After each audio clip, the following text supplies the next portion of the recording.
About August of last year, I was diagnosed with breast cancer, and it required a really long regimen of chemotherapy followed by surgery, radiation, and more surgery that's actually happening tomorrow.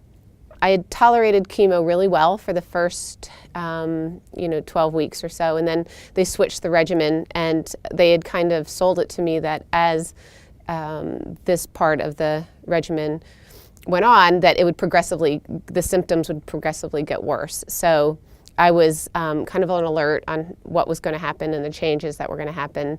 I had about 10 days of very severe mouth sores and GI just discomfort, fire, burning, that was kind of connected to my head, where I just had a cycle of misery and I could not get out of it.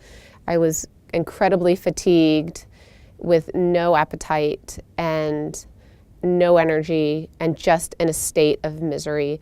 I had a lot of anticipation after that first dose with how am I going to manage? There was no way I could manage a family and keep weight on and function with this cycle of misery. And so I spoke with my naturopath, and he recommended Restore, and I was just desperate for any kind of remedy or relief, and so I ordered it, and I started taking it for about 5 days and started anticipating the amping up of those symptoms again, and they just never happened. After the second dose of chemo, it was usually about 48 hours before the symptoms started, and they never came.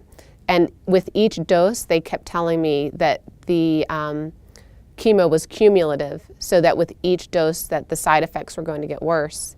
And they just didn't. I was able to function, exercise, drive, go to yoga, and feel really well during the last 6 weeks of my treatment.